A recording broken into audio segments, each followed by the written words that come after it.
Most welcome, everyone, dear friends, dear guests. I'm very happy to welcome you to the Swedish Collegium for Advanced Study and to the 8th Wittrock Lecture. And I'm happy that we are so many gathered here today. Now, first a few words about the Wittrock Lecture Series. This is arranged annually by us here at the Swedish Collegium for Advanced Study. And the lectures are, in essence, an opportunity for us to open our doors to state-of-the-art scholars to engage with our fellows and a broader group of audience, a larger audience, on a topic of their choice. And the topics may range across the humanities and social sciences, and they may cover a broad spectrum of issues related to global history, to modernity, globalization processes and social change, intellectual history, and to the plurality of knowledge cultures. The lecture series has come to address complex challenges facing contemporary society, from the shifting nature of globalization to crisis in democracy, and, not least, to the future of governance and human civilization. The Wittrock Lecture Series was launched in 2019 in the honor of the contributions of Professor Björn Wittrock. Very glad to see you here today. And as principal of Scas in the years 1996 to 2018, and indeed its driving force ever since its creation in 1985, Björn has contributed significantly to the strong position of this institute as an internationally renowned institute for advanced study, and, perhaps more importantly, to the social sciences and the humanities in Sweden, in Europe, and beyond.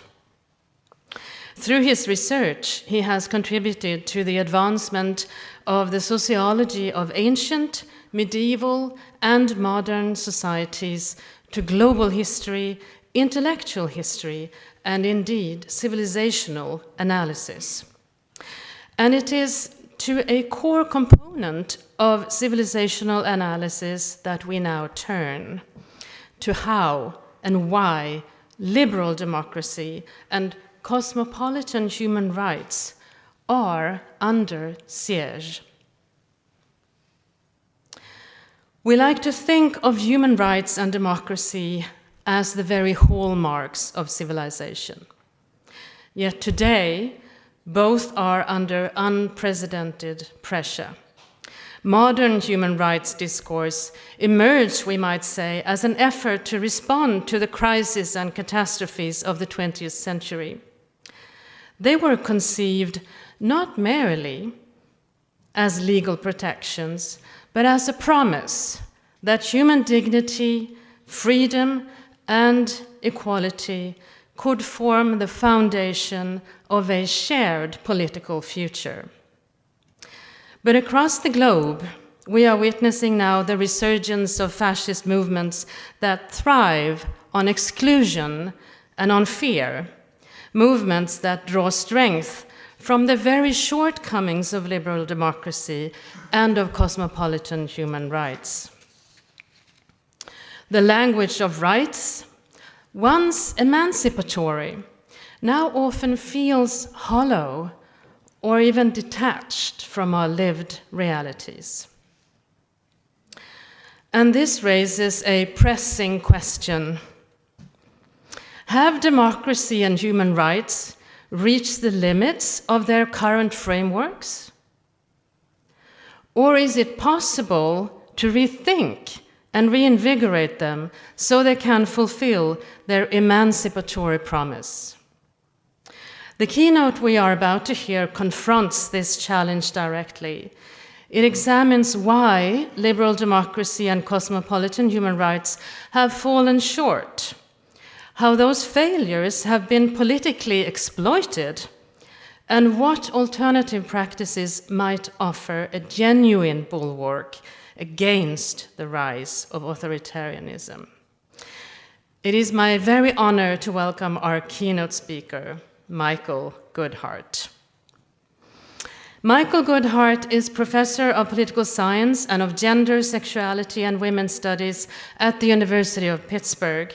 He's also Professor of Philosophy. From 2017 to 2021, he directed the university's Global Studies Center. And in the academic year of 2021-22, he was a fellow in residence here at the Swedish Collegium for Advanced Study. He is also a past Alexander von Humboldt Foundation Research Fellow and was a guest professor in the Hertie School of Governance in Berlin. His research on human rights, on injustice, democratic theory, and emancipatory politics has been published by leading presses and journals in the field. He is, for example, the author of the book Injustice, Political Theory for the Real World that appeared with Oxford in 2018, and of the book Democracy as Human Rights, Freedom and Equality in the Age of Globalization that came out with Routledge in 2005, and numerous other publications. He is now, as far as I know, completing work on a new book tentatively entitled The Enigma of Human Rights. And I would also like to mention that among his many engagements, Michael is an affiliate of the Human Rights Institute at the University of Connecticut and at the Center for Ethics and Policy at Carnegie Mellon University. He is the president of the board of directors of the Global Switchboard, which stewards a diverse network of people and organizations to promote human rights and social justice in the Pittsburgh region. Warmly welcome, Michael.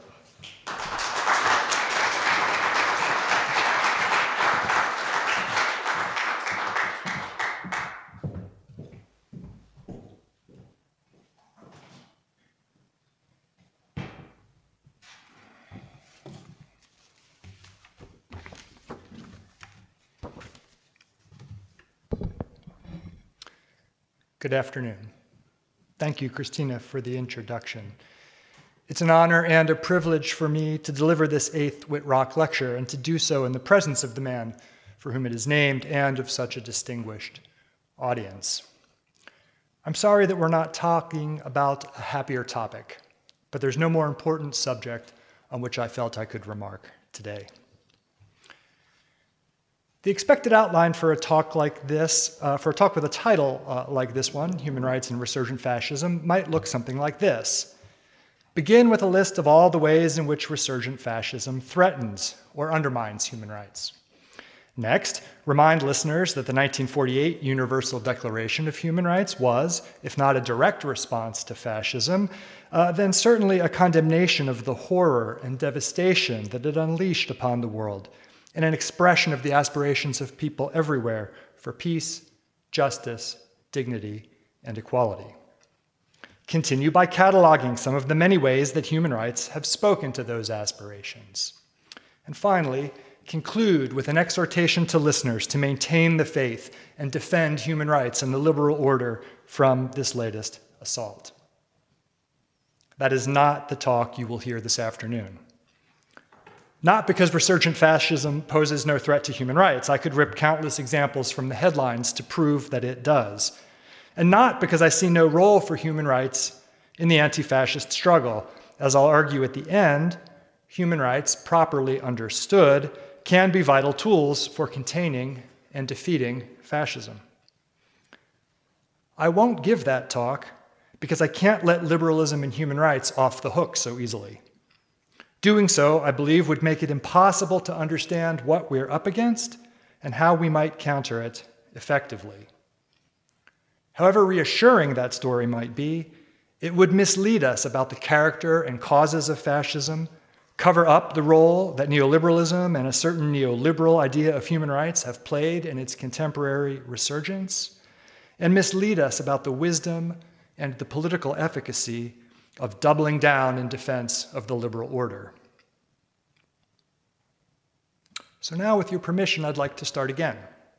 in good Aristotelian fashion. Aristotle would often begin an inquiry along one vector, follow it to some important conclusions, and then make a new approach from another angle as he built up his argument. And given the complexity of our subject, I think this will be a useful way for us to approach things today. So let me begin then with the notion of resurgent fascism. The term may seem question-begging to some of you, perhaps even alarmist. How do we know that what we're witnessing and confronting is, in fact, fascism? What is the basis for the claim that it is resurgent? I know that many of us find some refuge in the idea that whatever this is today, it is not, or not yet, or not fully, fascism. One way to get at the question is by considering fascism's core or unifying beliefs.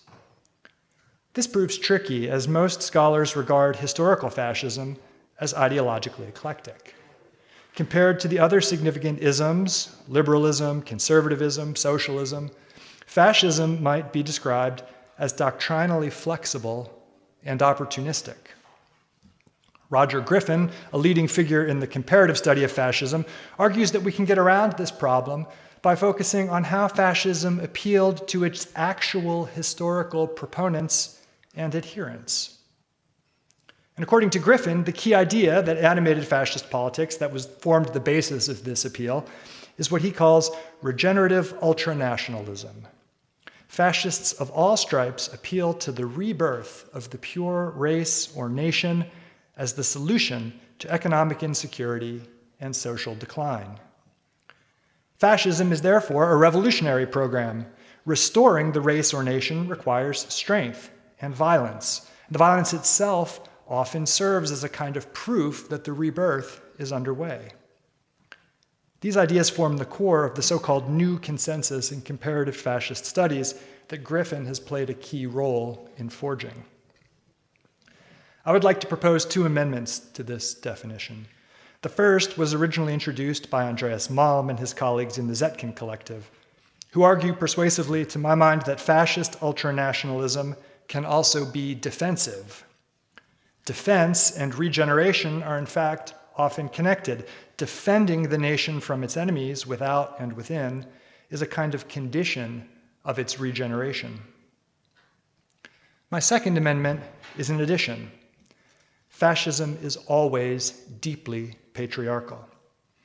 Its concern with national regeneration implicates women and women's bodies in a project of patriotic fertility that conscripts women of childbearing age into the crucial biological task of birthing the nation anew, replenishing the dwindling racial stock, and strengthening the people against looming threats of replacement.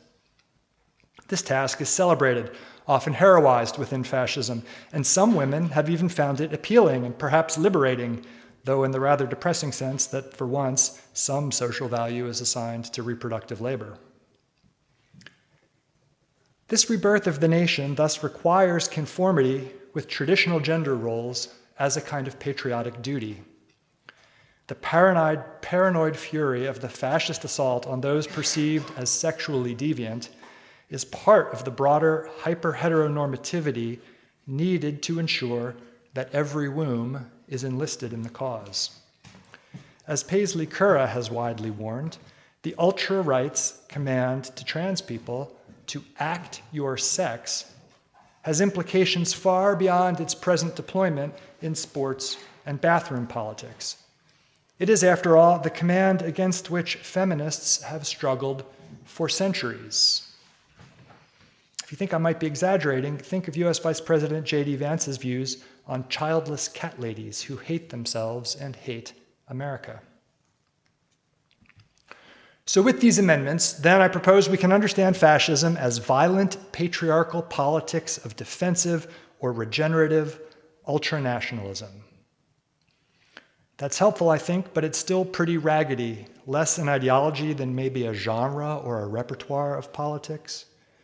And with that worry in mind, many observers have chosen to focus on what we might call the forms, tools, and tactics of fascistic politics. The philosopher Jason Stanley has detailed how fascists appeal to a mythic past, make racist and conspiratorial propaganda, attack intellectuals, trade in unreality and irrationality, celebrate hierarchy and their own victimhood, promote law and order while, of course, exempting themselves, and attack sexual deviance, decadence, laziness, parasitism, and moral decline.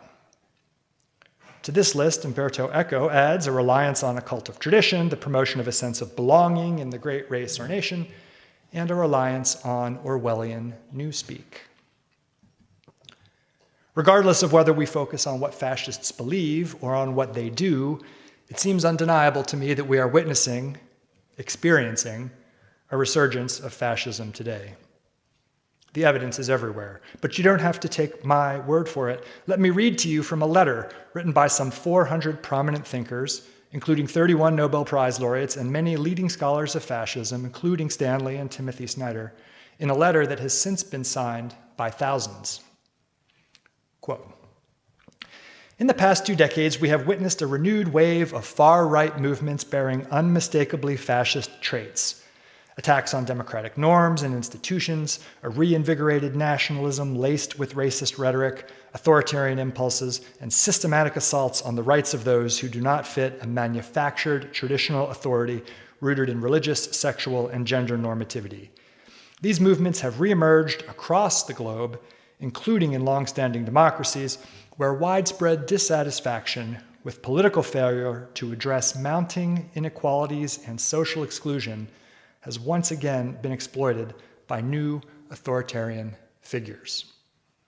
The letter concludes, "As in 1925, we scientists, philosophers, writers, artists, and citizens of the world have a responsibility to denounce and resist the resurgence of fascism in all its forms."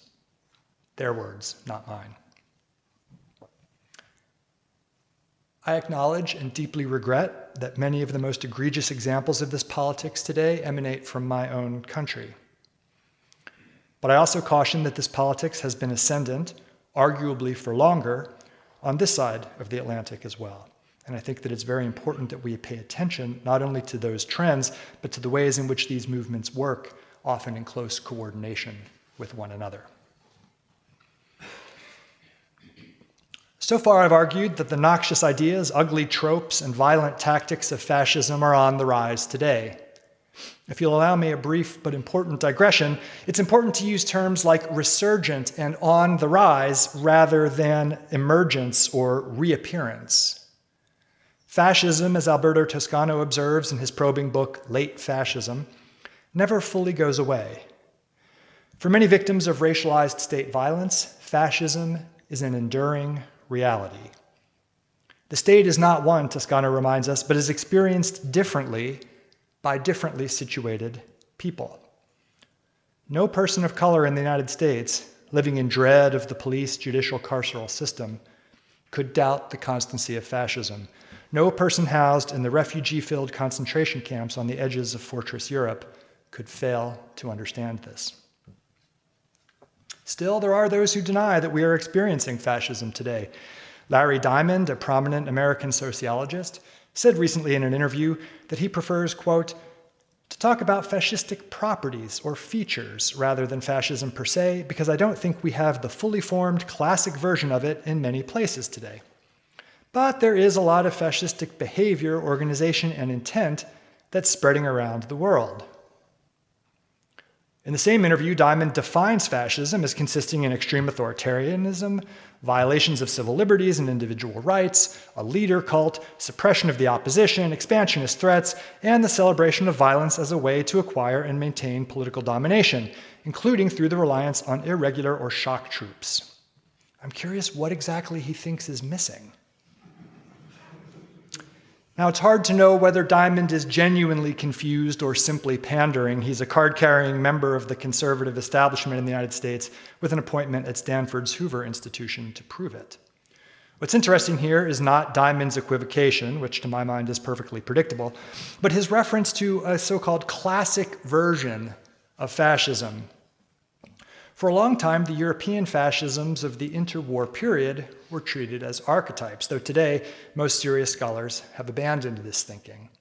As we've seen, fascism lacks doctrinal coherence, and its sociological bases were significantly different even in Italy and Germany.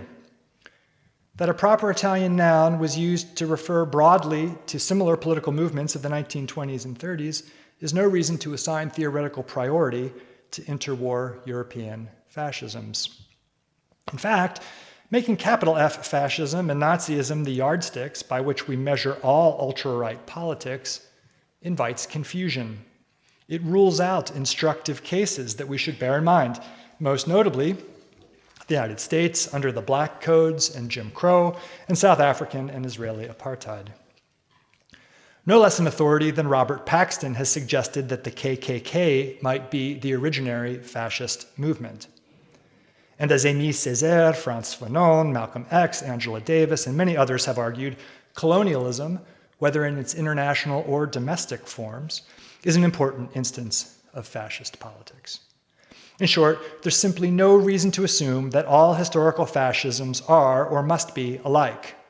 As Malm and his collaborators concluded, the great lesson of comparative history is that this time will be different.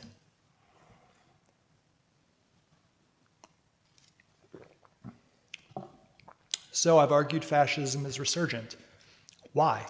How can we account for this terrifying trend? I'd like to begin again by asking how, where, and why fascism emerges and endures. One very promising approach to these questions is that taken by the historian Jeff Ely.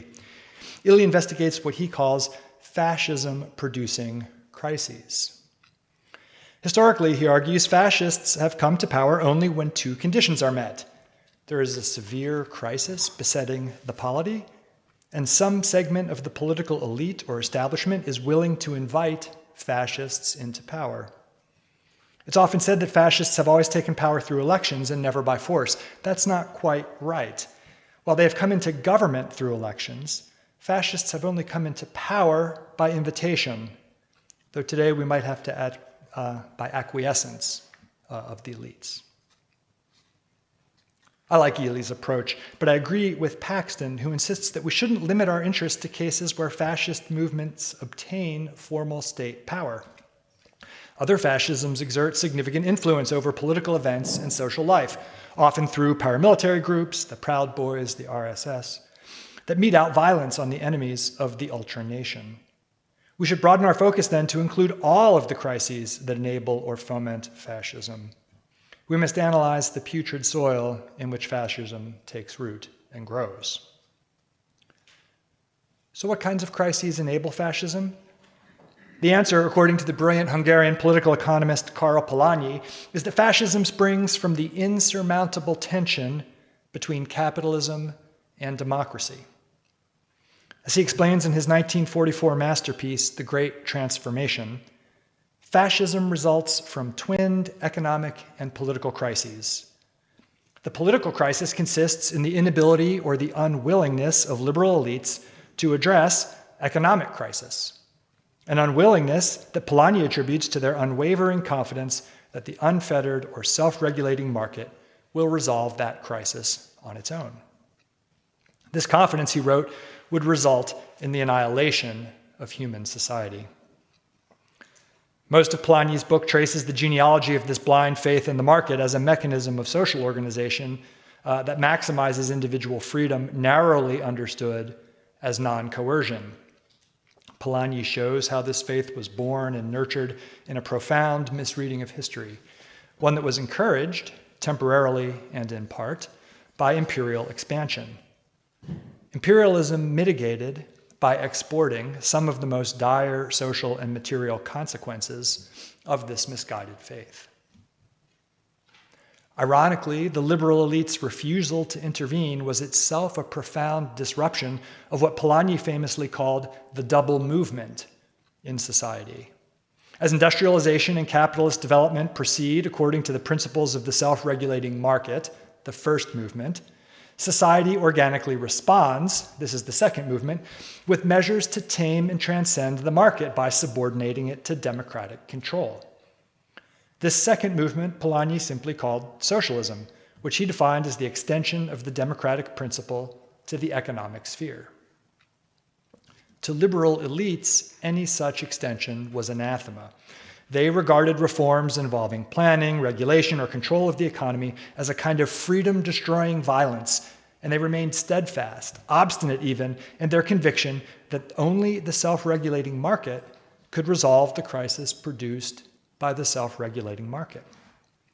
So as the economic turmoil of the 1920s deepened, the liberal elite refused to act, unleashing a social calamity, Polanyi's term, that would systematically liquidate, again his term, all of the cultural institutions and organic relations in society.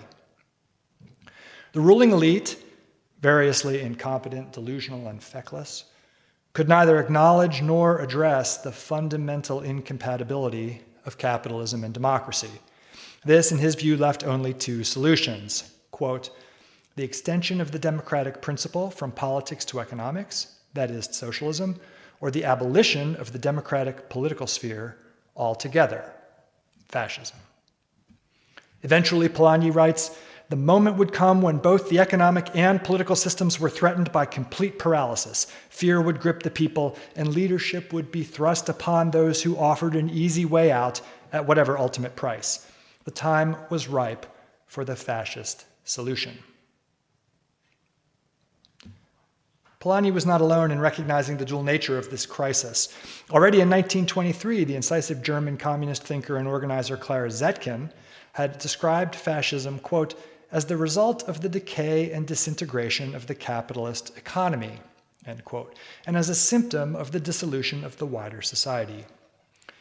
She continued, the masses flocked to fascism in their thousands. It offered a refuge for the politically homeless, for the socially uprooted, the destitute, and the disillusioned, who saw no other revolutionary force willing to address their plight and their hopes. That absence is noteworthy, and I'll return to it later on.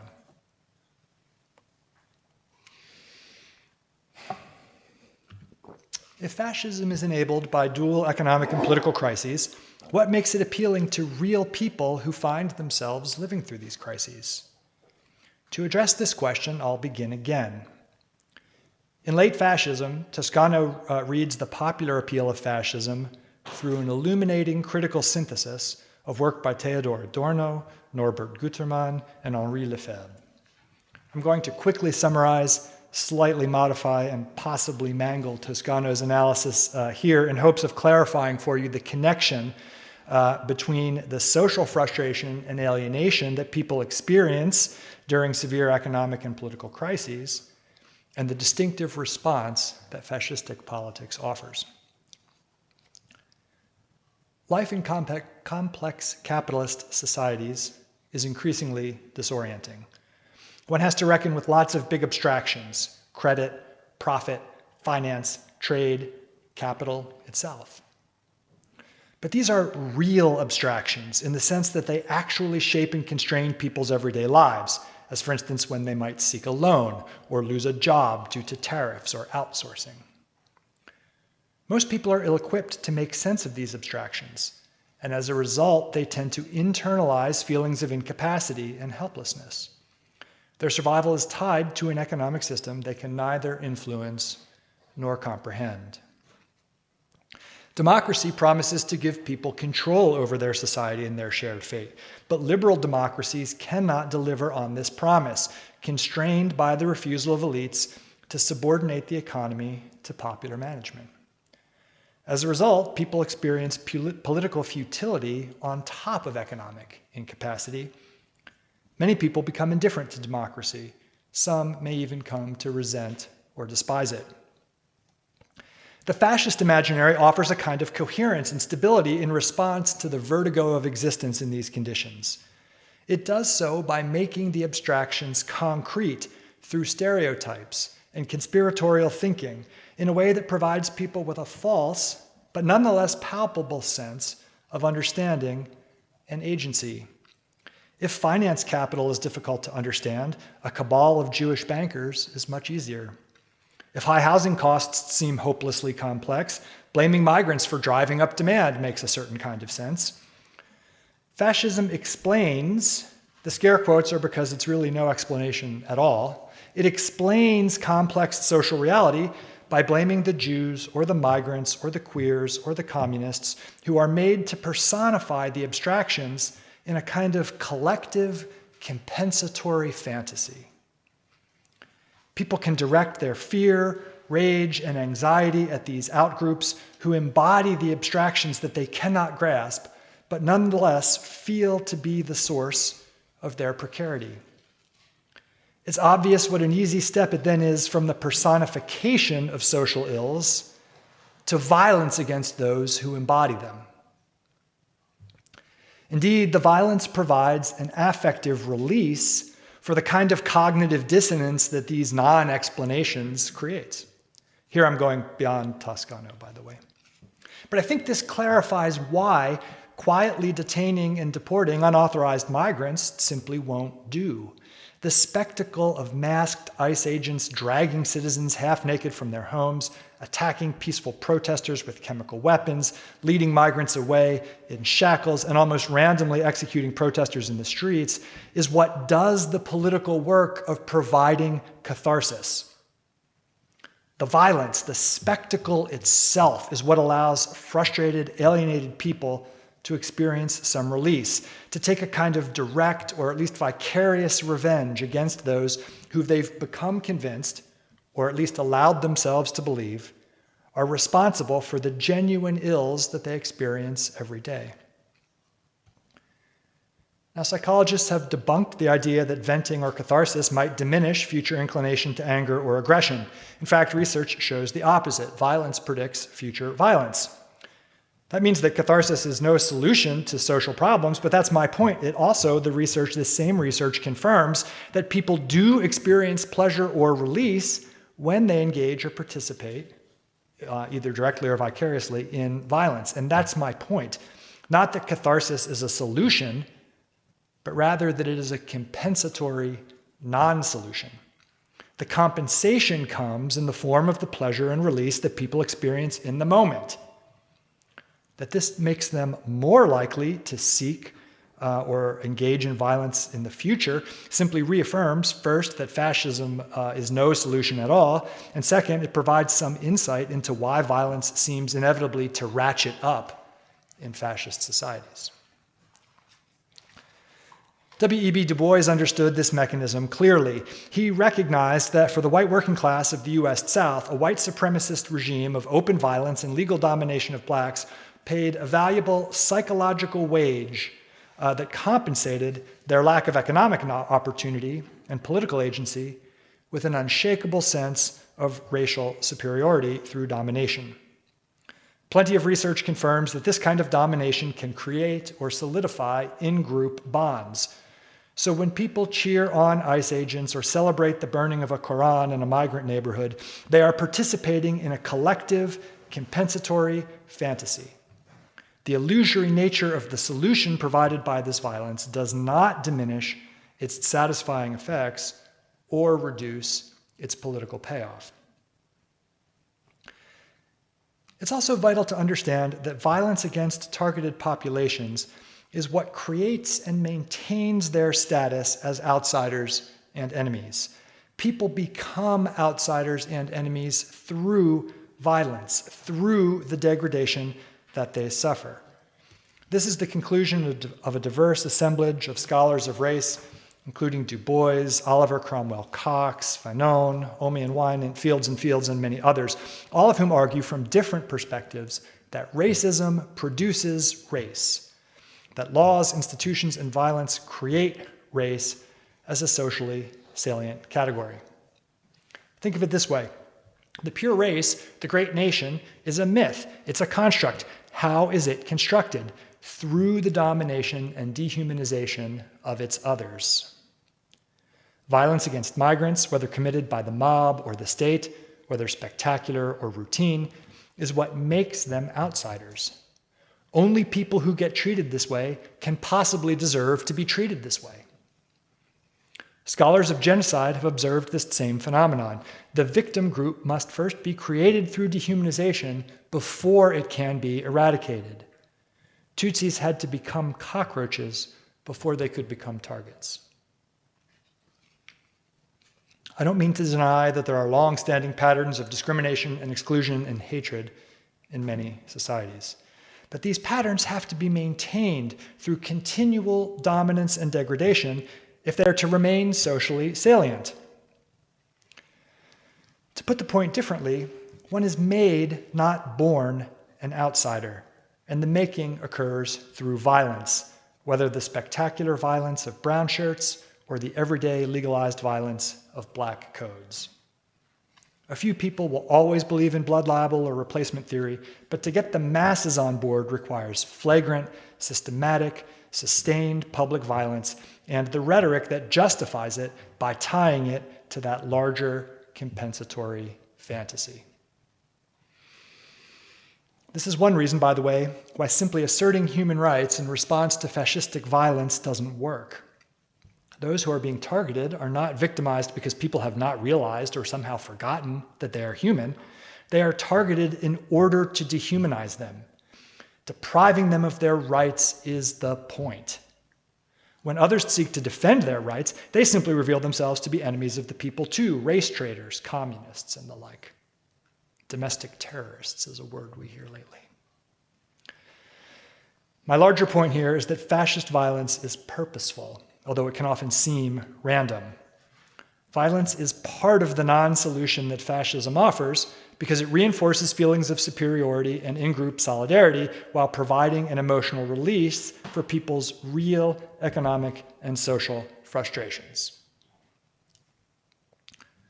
Mercifully, this is not a solution that appeals to everyone. Many people will see through the absurdity of blaming inflation on migrants or sexual violence on shared bathrooms and so on.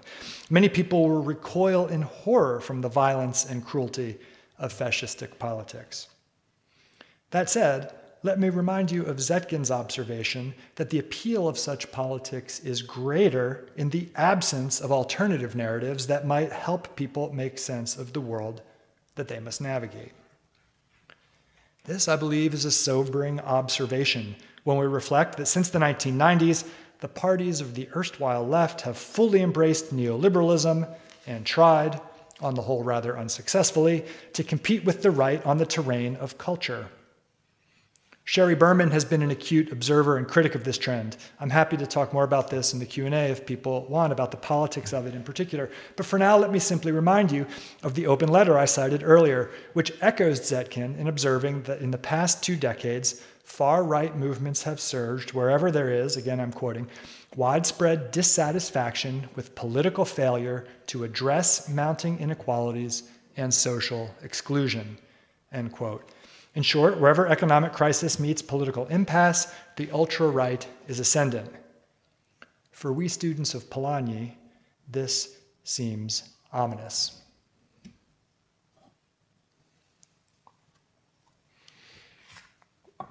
I submit then that we are in the midst of another fascism-enabling crisis. What happened?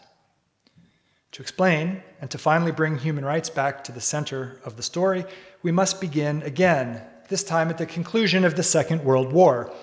For while fascism was defeated in that epic struggle, liberalism, specifically economic liberalism, was not.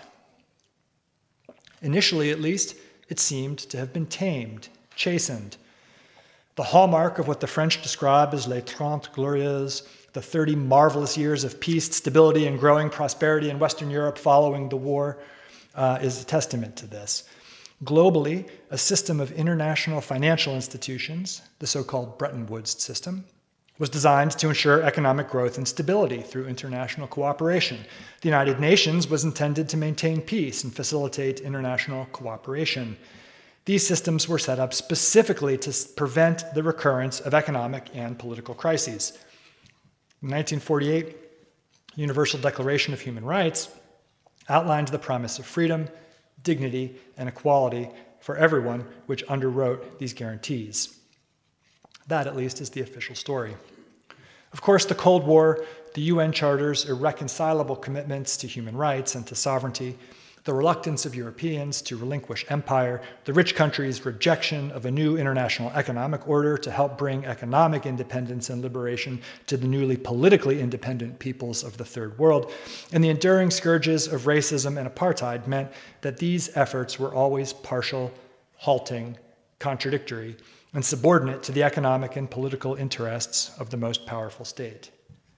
Les Trente Glorieuses looked rather less glorious from Saigon and Algiers, or for that matter from Tehran, Kinshasa, Budapest, Soweto, Montgomery, Santiago. One could go on and on. Liberalism was tamed, partly, for a while, for some people, but it was never defeated.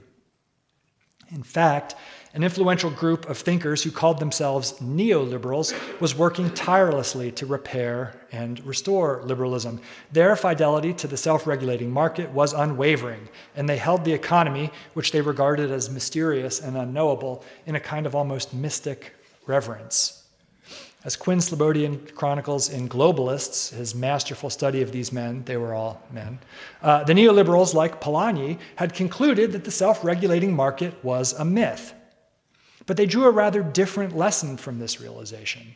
For Hayek, von Mises, and others, the problem of the interwar period was that democratically elected governments, facing popular pressure, failed to protect the foundations of the liberal world economy, the gold standard, low tariffs, non-discriminatory trade and investment policies, and so on. In their eyes, the crisis resulted from the failure of governments to protect the liberal economic order from democratic interference. What made these thinkers neoliberals in their own minds was their realization that preserving capital would require creating international institutions that would encase the liberal economy and protect it from democratic interference. They had a new appreciation for the necessary role of the state, which alone could create what Slobodian calls, quote, the meta-economic or extra-economic conditions for safeguarding capitalism at the scale of the entire world, end quote. Crucially, they opposed a sovereign world state, for in such a state, democratic pressures might also influence political leaders to make unsound economic choices. Instead, they advocated for what has come to be called neoliberal or market federalism, double government, where economic policy is set and maintained at the international level, safely out of the reach of democratic citizenries in national states. If you're unfamiliar with this idea, ask the Greeks. Neoliberal thinkers helped to transform the post-war order into a new regime of global economic governance that, quoting Slobodian, would rely on institutions to contain potential disruptions from the democratically empowered masses. This system of double government would create, quote, a world without empires, but with rules set by supranational bodies operating beyond the reach of any electorate. It was a world where the global economy was safely protected from the demands of redistributive equality and social justice, end quote. Again, the neoliberals shared Polanyi's views on the incompatibility of capitalism and democracy. They chose capitalism. Human rights played an important role in legitimizing this neoliberal worldview. As Jess White explains in her essential book, The Morals of the Market, from mid-century on, the neoliberals had adopted the language of human rights to justify the global order that they envisioned. They didn't so much reject social and economic rights, as is sometimes thought, as redefine them as the rights of capital, the free movement of money, goods, services, and of course, labor too. As White shows, once one defines human rights this way, it becomes a truism that only a liberal economic order can protect them. If human rights simply mean non-coercion, and if the market is by definition non-coercive, then protecting the market becomes a condition of freedom. The laws and institutions that secure and protect the global market become matters of logical necessity, insulating capitalism from the kind of popular interference or politicization that had led to such disastrous results, in the eyes of the neoliberals, in the 1930s. Any attempt to intervene in the market, whether to redistribute, to restrict capital mobility, to limit trade, becomes a threat to human rights. So on this view, liberty becomes the freedom to engage in market transactions and to do anything that doesn't interfere with the smooth operation of the capitalist economy. Security on this view is the deployment of state violence to protect the market. Equality is simply non-discrimination in the market, a view that rules out redistribution because it's a kind of unequal treatment. Good governance becomes the euphemism for all of the state intervention and violence that's needed to guarantee the rights of capital. Human rights, so understood, would become the bedrock of the global constitutional order envisioned by these neoliberals. This narrow understanding of human rights as individual liberty and property rights resonated with the ideas and the political leanings of the human rights movements that grew to prominence in the 1970s and 1980s as white details.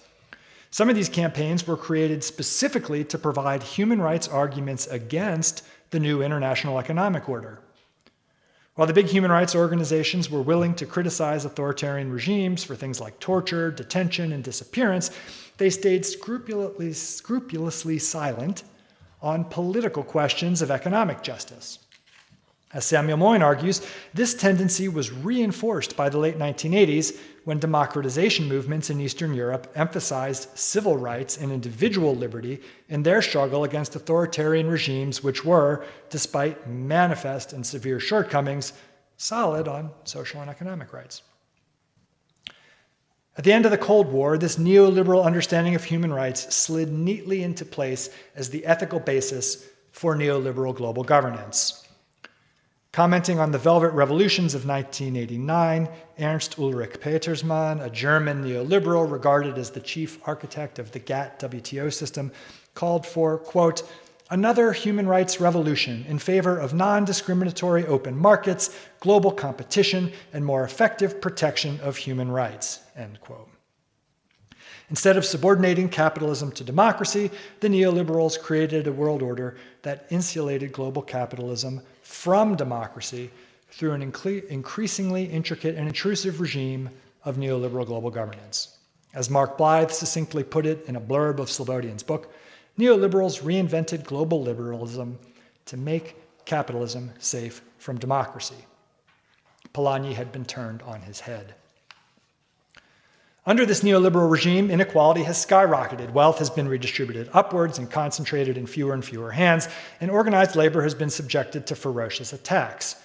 Continual tax cuts paired with endless austerity have led to the dismantling of social mechanisms meant to cushion people from the vagaries of the market. Liberal democracy and neoliberal human rights have failed spectacularly as programs of human liberation in the last 30 years, because they never were programs for human liberation. They were always about liberating capitalism from democracy. The promise of market freedom is liberation from taxation and social services. It's the freedom to compete, the freedom to win big or sleep rough. Unsurprisingly, this program has not won over the masses. Its unpopularity became apparent first in the so-called developing countries, where the need for good governance and the rule of law meant that democracy had to be constrained and often dispensed with altogether to ensure neoliberal economic reform. In good liberal fashion, authoritarianism was often blamed on the backwardness or irrationality of populations not yet ready for liberalism and competition. Democracy would follow the prosperity that neoliberal capitalism would bring, and therefore could not be allowed to prevent or delay its arrival. But there's been a growing need for authoritarian limits on democracy in the so-called advanced societies of the North as well. In these countries, capital finds a useful ally in the ultra-right politics that blames migrants for the economic difficulties and anxieties that many people are experiencing. As Toscano put it, neoliberalism has to be populist because it isn't popular.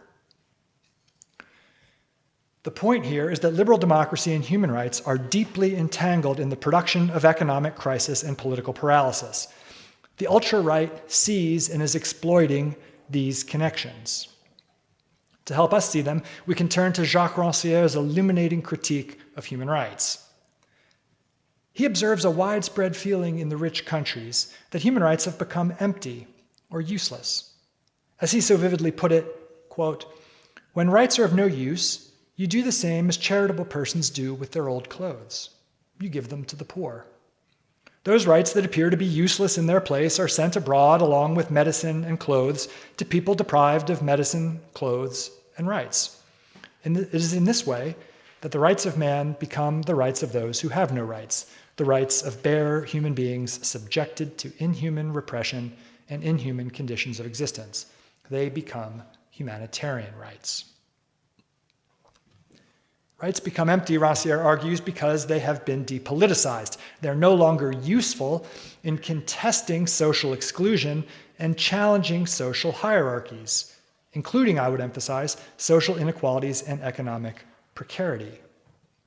In the 2 decades since Rancière wrote, liberal democracy and human rights have come to appear not simply empty and useless, they appear to be part of the problem. Numerous critics have condemned human rights as facilitating, as complicit in, or as powerless against neoliberalism and economic injustice. Contemporary anti-globalism in the rich world parallels this view, stemming in large part from a popular perception that the global economy unfairly advantages countries with low labor costs. These same countries, in this perception, also benefit from generous aid and nation-building programs funded by the wealthier states.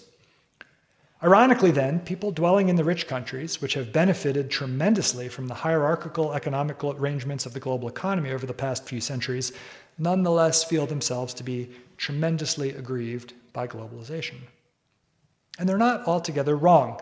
Neoliberal capitalism has disproportionately benefited a rich few globally, while triggering a precipitous drop in living standards and economic security for many people in the rich and the poor countries alike. Meanwhile, as benefits and services suffer cut after cut, trillions of dollars remain available for the reconstruction of Afghanistan, for a frankly rather ambivalent defense of Ukraine that appears to help arms manufacturers more than it has helped Ukrainians, and for genocide in Gaza. People in the rich countries of the North are angry. They feel ignored and betrayed. The chance at a relatively secure and prosperous life that they feel they were promised or owed has been taken away, and they are eager to find someone to blame. Never mind whether those expectations were deserved. The sense of loss and disillusionment that accompanies their disappearance is real. The door to fascism is again open, and the ultra-right is happy to walk in. Here's how Stephen Miller, White House Deputy Chief of Staff for Policy and Homeland Security Advisor to President Trump, recently characterized the post-war global order in a tweet earlier this year. Not long after World War II, Miller wrote, the West dissolved its empires and colonies and began sending colossal sums of taxpayer-funded aid to these former territories, despite having already made them far wealthier and more successful. The West opened its borders, a kind of reverse colonization, providing welfare and thus remittances, while extending to these newcomers and their families not only the full franchise, but preferential legal and financial treatment over the native citizenry. The neoliberal experiment, at its core, has been a long self-punishment of the places and peoples that built the modern world. That's Miller. Now, in light of accounts like these coming from high places, it's hardly surprising that many people applaud tariffs, huge cuts in foreign aid, mass deportations, and other punitive measures against those that they have been told are responsible for their problems.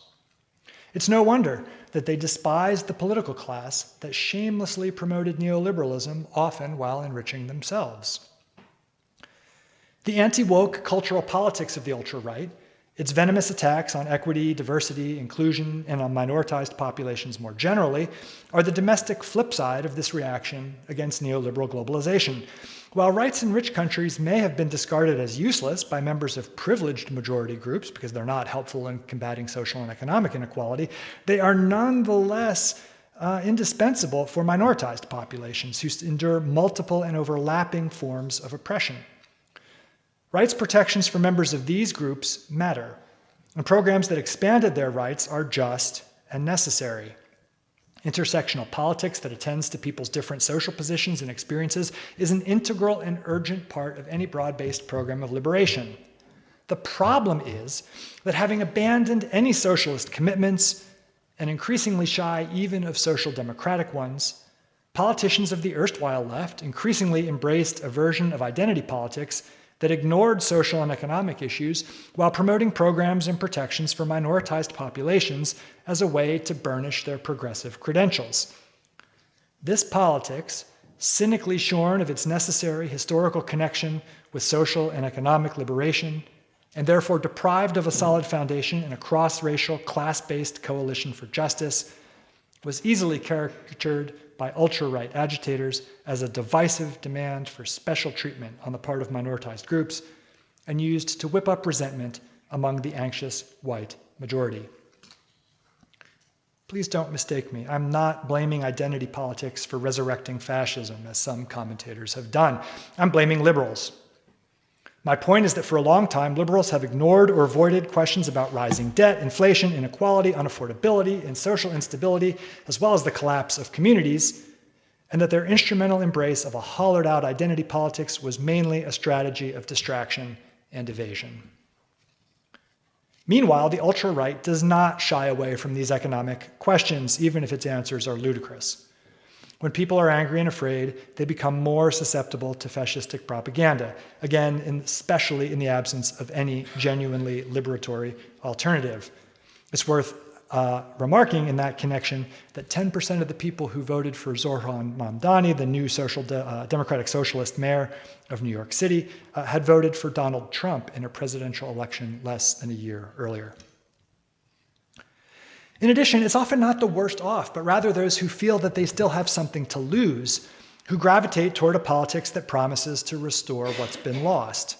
That's a point reflected in polling data on support for the ultra-right. Of course, fascism never restores what's been lost. Like liberalism, it seeks mainly to ensure order and property at whatever cost. But while liberalism can only offer more of the same, fascism offers something ominously different. A new or restored political order built on racial privilege that pays its psychological wages in the currency of irrational and spectacular violence against those who are made to personify the real abstractions of the neoliberal global economy. In this politics, domination soothes feelings of incapacity and impotence, and a sense of racialized belonging counteracts social alienation. None of this solves the real economic problems that people are facing, but it does at least acknowledge these problems.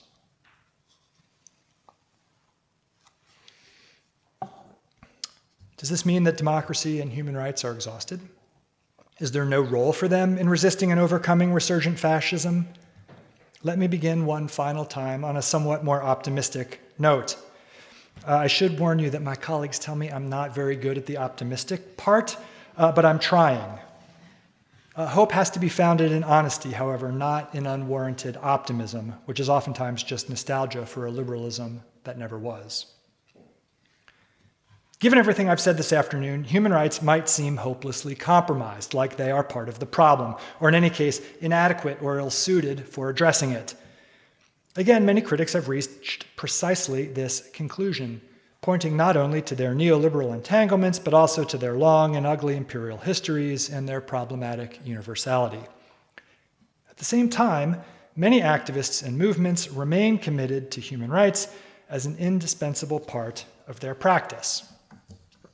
I'm currently finishing up a book, as Christina mentioned, that explores the emancipatory potential of human rights. And along the way, I've found that I have to explain why it is that people reach such starkly divergent conclusions about human rights. My argument is that too often questions about the political character and effects of human rights get treated as questions that have to do with their nature or essence, questions about what human rights really are. Instead, I propose to look at them as questions about what people do with human rights. This is a political project that began right across the garden here in the Prefect Villa. Thank you so much for the support for that. And in case you're curious, we're discussing the book tomorrow morning, and there might be room for one or two more people if this isn't enough for you. Anyway, by focusing on what people do with human rights, I think it's possible to bypass the rather stale debates over whether they really are Western or universal, imperialistic or subversive, neoliberal or radical. Human rights have been used in all of these ways, and many more ways besides.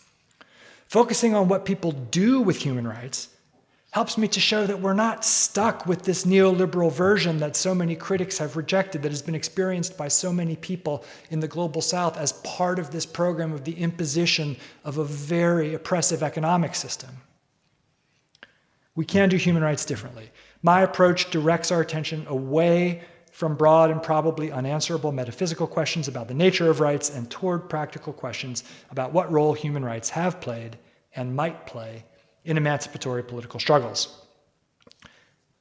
This is not the time to rehearse the arguments of the book. You've been listening patiently and surely have many ideas and objections that you would like to express.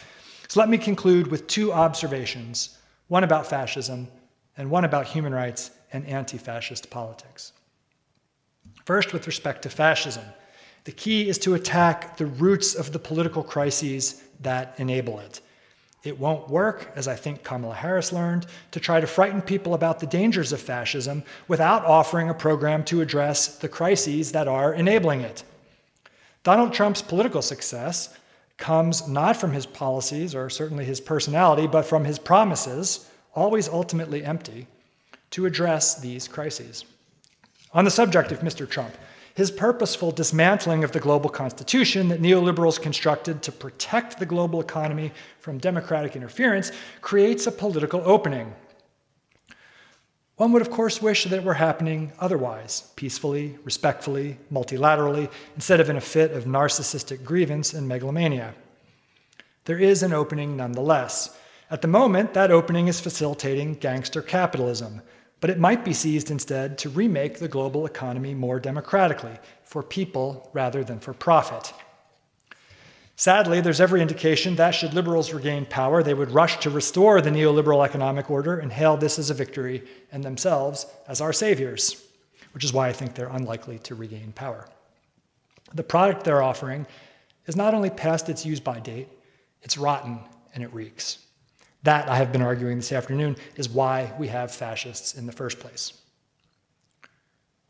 With respect to human rights, I see striking similarities between the liberatory human rights projects that I discuss extensively in the book and the growing anti-fascist resistance that is challenging fascistic violence and fascist politics everywhere that it erupts. Let me highlight 4 of them for you.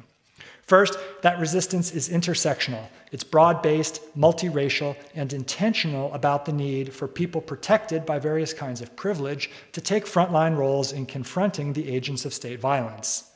Though tragically, as we've seen lately in Minneapolis, that protection is far from perfect. Second, the anti-fascist resistance puts people and communities at the center of its organizing. National level protests and coordination are of course essential, but especially in a vast country like the United States, effective agency and resistance have to be locally anchored. Third, none of these resistance movements is solely defensive. They are not just fighting against fascism, but for alternative political futures that are free of fascism because they eradicate the economic and political wellsprings of fascism. These alternative futures are reflected in their rhetoric, their strategies, and their organizational models. Finally, and closely related, the anti-fascist resistance is consciously anti-neoliberal. Activists and organizers know that fascism did not drop out of the sky.